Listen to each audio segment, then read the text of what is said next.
and David Rhys-Jones arguing over who has the blonder hair. The best impression of a statue almost went to Mark Bairstow of Geelong. That was until Matty Larkin came along and spoiled the joke. Richmond coach Tony Jewell received a box of headache powder and a nice long rest after another tiger thrashing during the year. And John Annear gets 2 boxes of headache powder after getting a little too close to the fence at Prince's Park. A new brand of washing powder to Maureen Havey. The old stuff shrunk Tommy's trousers just a bit too much. Sydney's David Bolton almost lost his chance of being a bass baritone. A well-timed display of the splits saved the vital equipment.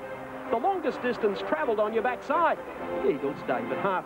And the rudest player of the year, Fitzroy's Matt Randell, who didn't even put his hand up before leaving the field against the Sydney Swans. The best obscene phone call, a clear victory to Fitzroy coach David Parkin. Unfortunately got through to the West Coast, Andrew McNish. Best attempt at eating a camera to the Geelong mascot. Second best attempt at eating a camera, Richmond coach Tony Jewell. Best Diego Maradona impression to giant ironmonger for a perfect header at the SCG. The Greg Chappell medal for the slips catch of the season, Hawthorn's Jason Dunstall.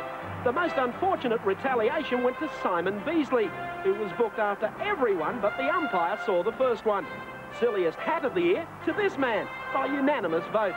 The most protective spectator was this lady at Essendon, who didn't like those nasty Footscray players fighting with her boys. The Al Jolson look-alike award, the Bombers' Darren Williams. Best pass of the season, Richmond's Maurice Rioli, who hit a pigeon fair on the chest of the MCG. The pigeon was subsequently arrested for dropping the mark. Nearly the year's finest mark for the Seagull, which unfortunately was KO'd while attempting this screamer at Windy Hill. Look out, Warwick Kappa.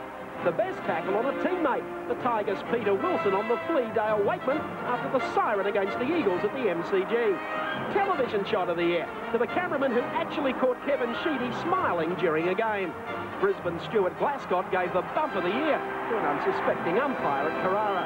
The most lifelike impersonation of a turtle stranded on its back was won easily by Johnny Annear of the Eagles. This lady wins the 50 cents each way award. She couldn't choose between the Bears and the Bulldogs, so she barracked for both. And the best gymnastic display, the umpire who executed a perfect somersault after being cleaned up at Moorabbin. The umpies get their own back. And these trainers call for more trainers after an impromptu visit from Jimmy Edmund and Peter McCoynville. Meanwhile, Brian Taylor gets the award for the best attempt at standing on your head.